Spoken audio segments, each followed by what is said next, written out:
Assalamualaikum warahmatullahi wabarakatuh. Tabik pun. Yang saya hormati ketiga narasumber kita pada malam hari ini, Bapak Fauzi Heri, Bapak Firman Dharma, dan Bapak Budiono, serta saudara-saudara sekalian yang hadir pada acara malam apresiasi dan refleksi Maha Demokrasi Kota Bandar Lampung. Saudara pemirsa Kompas TV, kita berada pada sesi acara Rumah Pilkada 2020 Kompas TV Lampung. Bapak Ibu sekalian, di sesi pertama ini kita akan mendengarkan masing-masing nanti dua menit paparan. Jadi kalau kita bicara tentang Maha Demokrasi dalam waktu usia yang 4-5 tahun ini, tentu ada kontribusi, lalu kemudian tentu saja ada kekurangan di sana sini yang semestinya bisa dievaluasi dan bisa ditangkap untuk perbaikan ke depan. Jadi tentu saja kita berharap di refleksi ini kita mendapatkan evaluasi yang sebesar-besarnya. Dan mohon berkenan, nanti tentu saja yang pertama adalah apa kira-kira yang bisa dievaluasi dari perjalanan 4 tahun ini. Tentu saja nanti Bang Fauzi Heri, karena beliaulah salah satu punggawa sekaligus pengelola Maha Demokrasi di 4 tahun kemarin. Jadi mohon berkenan memberikan evaluasi untuk itu, evaluasi, refleksi sekaligus nanti gagasanan ke depan perbaikan untuk Maha Demokrasi. Saya persilahkan. Jika ditanya tentang apa yang sudah kita lakukan selama 4 tahun untuk membangun Maha Demokrasi, saya harus bicara flashback ke belakang bahwa Kota Bandar Lampung itu menjadi satu dari 18 kabupaten kota seluruh Indonesia yang ditunjuk menjadi pilot project di 2015. Ketika itu belum ada regulasi terkait dengan kewajiban penyelenggara pemilu untuk memberikan sosialisasi atau pendidikan pemilih kepada masyarakat. Di satu sisi kita mendapat kepercayaan untuk membangun sebuah gagasan baru, ide-ide baru yang inovatif tentunya untuk bagaimana menyumbangkan tenaga pikiran agar berdiri sebuah pusat pendidikan pemilih yang diberi guidance-nya oleh KPU RI bahwa sasarannya ini agar masyarakat di lokal setempat di Bandar Lampung bisa mengerti kemudian bisa pintar terkait dengan pemilu. Dan kita mengundang para tokoh, kemudian para stakeholder termasuk akademisi di dalamnya untuk merumuskan bagaimana sebuah rumah pintar pemilu ini bisa dikelola dengan baik, tepat sasaran, efektif dan efisien. Dan dalam kesempatan itu kita membuat keputusan bahwa kita akan mengakomodir lokal konten, kearifan lokal dengan terlebih dahulu memberikan penamaan rumah pintar pemilu kita sebagai Maha Demokrasi. Ketika diminta untuk melakukan evaluasi terhadap apa yang sudah dilakukan 4 tahun ke belakang, maka meskipun menjadi salah satu pelakunya, harus diakui bahwa ada beberapa hal yang belum terwujud dalam rangka KPU Kota Bandar Lampung memberikan program-program terhadap kelompok-kelompok sasaran, di mana saya sudah mencatat bahwa kendala kita untuk menyasar kelompok sasaran pemilih pemula SMA ketika pengelolaan SMA ini sudah ada di tingkat provinsi, maka koordinasi masif, kemudian koordinasi besarnya kita ke dinas pendidikan kota terputus ya, karena SMA-nya harus ke Dinas Pendidikan Provinsi. Oleh karena itu ini penting kiranya KPU Kota Bandar Lampung ke depan untuk berkoordinasi dengan KPU Provinsi agar bisa difasilitasi untuk melakukan audiensi, meminta dukungan support dari Dinas Pendidikan Provinsi. Selanjutnya untuk kelompok sasaran marginal, kita harus akui bahwa belum tersedianya data besar jumlah kelompok marginal di Kota Bandar Lampung, sehingga dalam penentuan titik yang disasar oleh program Rumah Pintar ini masih mengandalkan variabel jumlah pemilih, tingkat partisipasi dan usulan dari penyelenggara ad hoc. Nah, ini tentu saja ke depan bisa digagas sebuah data besar terkait dengan kelompok sasaran marginal dan kelompok sasaran yang lain. Begitu juga dengan kelompok sasaran disabilitas. Data jumlah pemilih disabilitas, meskipun di dalam pemilu terakhir di 2019 sudah ada kewajiban kita untuk melakukan pendataan pada saat melakukan pemutaran data pemilih, tetapi data yang kita terima itu hanya berupa nama dan rekap saja, tidak lengkap addressnya ya, by name by address itu ada di data pemilih, sementara di sertifikat penghitungan suara kita hanya mendapatkan jumlah rekapnya saja, sehingga di kelompok sasaran pemilih disabilitas ini yang kita ajak beraudiensi, kerjasama, menggagas program ini kelompok yang itu-itu saja. Ada PPU Apenca, Pertuni, ya itu saja. Ke depan mudah-mudahan ini KPU Kota Bandar Lampung bisa memperluas pelakunya ya, orang-orangnya. Kemudian untuk kelompok sasaran tokoh ini juga kita masih terkendala karena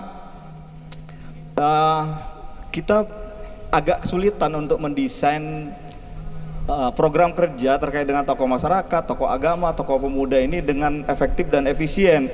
Dalam 4 tahun terakhir kita masih mengandalkan masukan saran dari teman-teman penyelenggara ad hoc, PPK, PPS di tingkat kecamatan dan kelurahan, sehingga kita akui bahwa untuk kelompok sasaran tokoh ini kita belum maksimal. Yang terakhir ini terkait dengan manajemen pengelolaan, yang kita rasakan bahwa ketika berbarengan seperti di 2019 ini, 2020 ada pilkada, kemudian ada program kerja terkait dengan Mahan Demokrasi, maka SDM KPU Kota Bandar Lampung yang hanya 17 orang plus jabatan di dalamnya sekretaris dan kasubag ini tentu saja agak sulit untuk membagi fokusnya.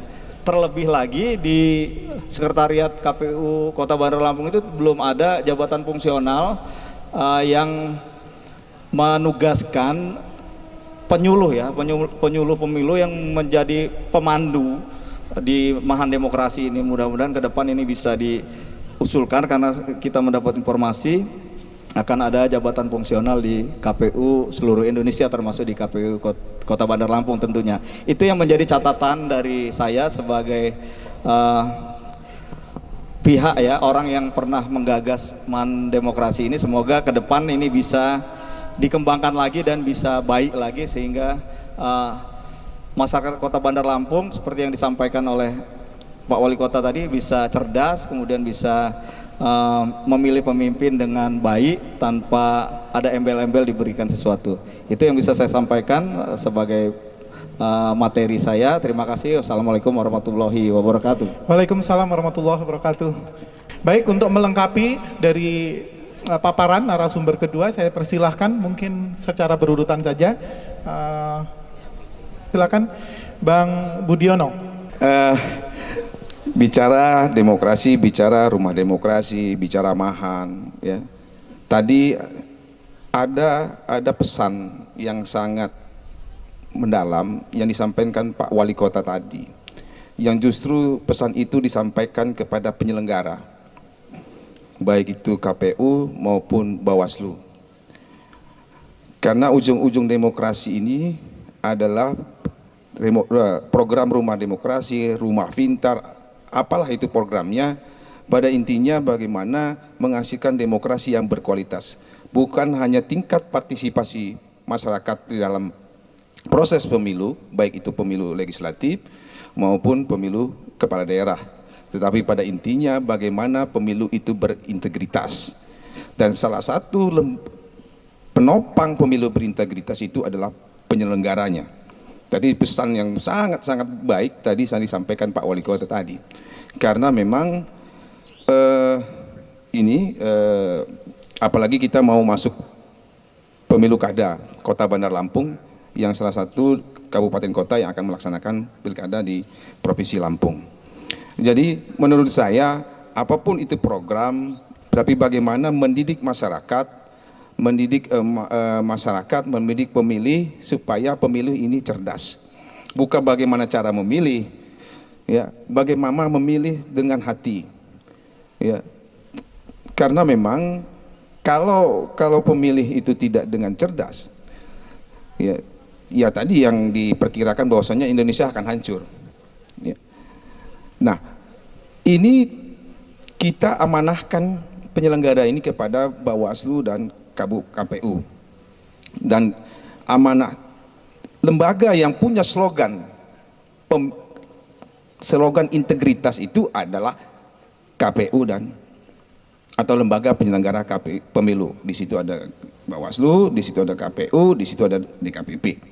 Nah, saya hanya menitip pesan kepada KPU Provinsi Lampung dan khususnya KPU Bandar Lampung yang akan melaksanakan pemilu kada tahun 2020 untuk menjaga marwah penyelenggaraan pemilu ini. Karena kenapa? Kalau masyarakat sudah tidak percaya atau jangan sampai permasalahan itu dimunculkan oleh penyelenggara pemilu. Ya. Karena kalau sudah permasalahan itu dimunculkan oleh penyelenggara pemilu, saya nggak membayangkan, jangankan kita mendirikan rumah pintar, rumah cerdas, rumah apalah namanya, mahan lah apa itu, percuma saja. Support dari pemerintah daerah Kota Bandar Lampung ingin memberikan dana untuk supaya demokrasi di Bandar Lampung itu berjalan dengan baik, apalagi ini menjadi pilot project kata tadi yang saya sampaikan, yang disampaikan oleh Ketua KPU yang lama, ini sudah sia-sia. Nah, yang kita harapkan bagaimana menjaga ke depan pemilu itu berintegritas mulai dari setiap tahapan, terutama hal-hal yang sangat krusial, yang sangat terus diiklankan, tolak politik uang. Ya, saya beberapa kali jadi tim sel dan disumpah, dan salah satu pesan KPU RI itu adalah Lampung itu masuk wilayah merah politik uang. Saya juga nggak tahu kenapa KPU RI ngomong begitu. Bawaslu juga mengatakan begitu. Saya jadi tim sel, KP Lampung masuk wilayah merah politik uang. Tetapi politik uangnya nggak bisa ditangkap, kan repot juga. Gitu. Padahal Bawaslu, KPU RI itu memberikan statement seperti itu. Tapi politik uangnya, ya bapak-bapak, masyarakat bisa menilai sendiri.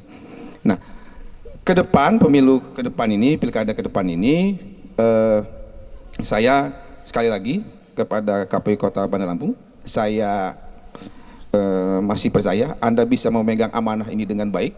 Ya, saya yakin sukses ke depan karena memang benar apa yang disampaikan tadi, bahwasanya semua itu aturan itu harus ditegakkan.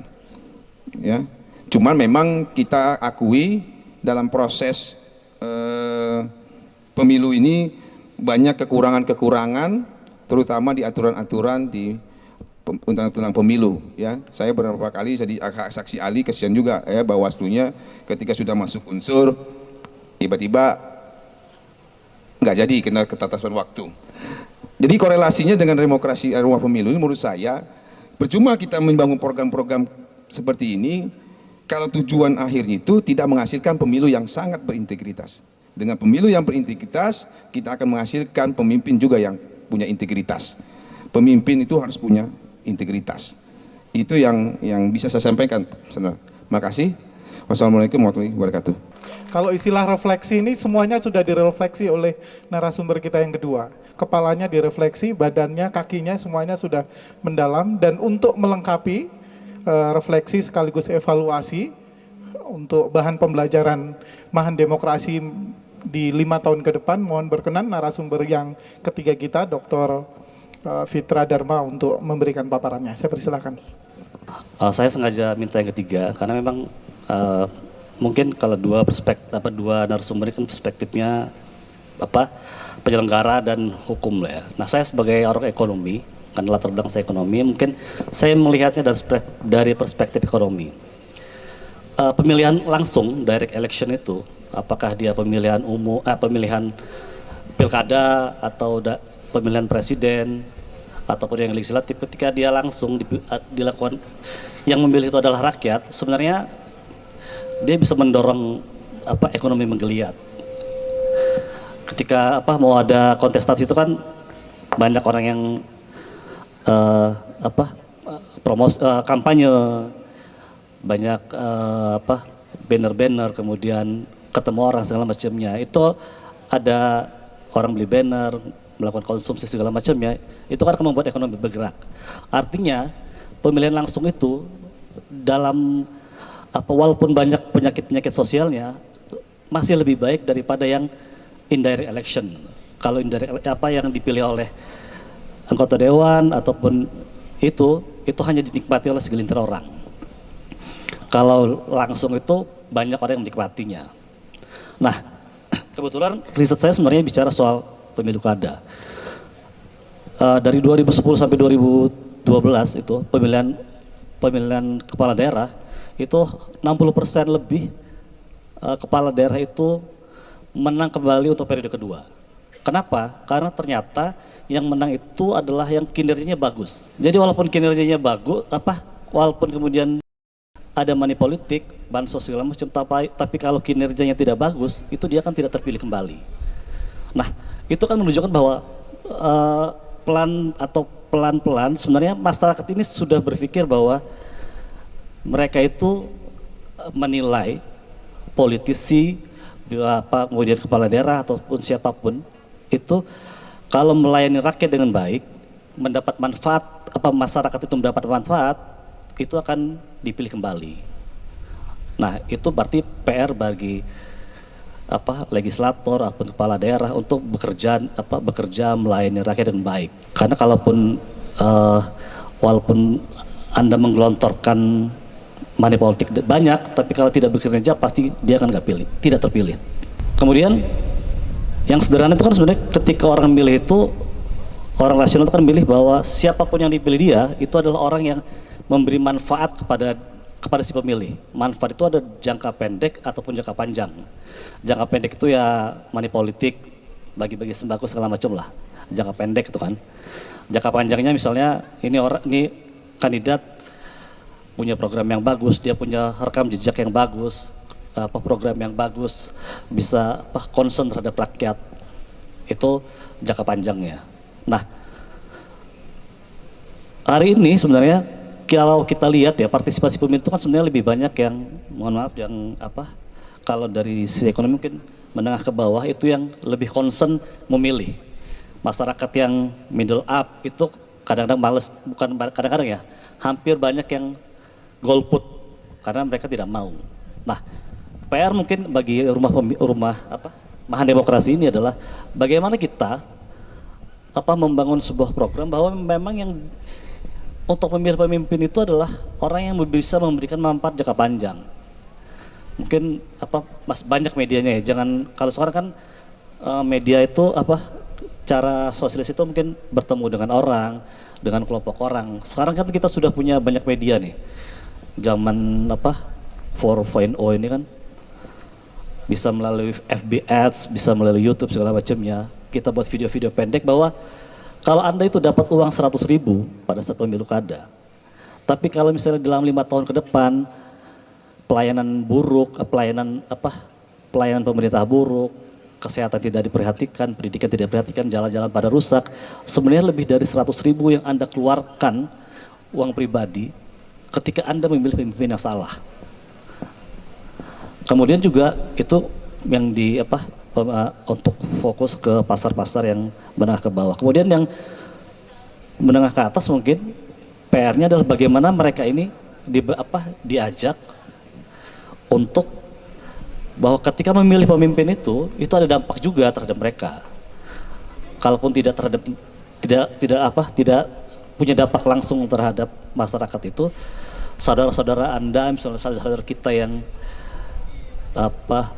dengan tingkat ekonomi yang buruk justru akan menderita. Itu mungkin kesadaran itu yang perlu dibangun kepada masyarakat memiliki. Mungkin itu dari saya. Terima kasih.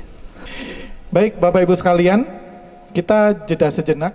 Kita beri kesempatan kepada narasumber untuk break. Tetap bersama saya di Rumah Pilkada 2020 Malam Refleksi Mahan Demokrasi Kota Bandar Lampung.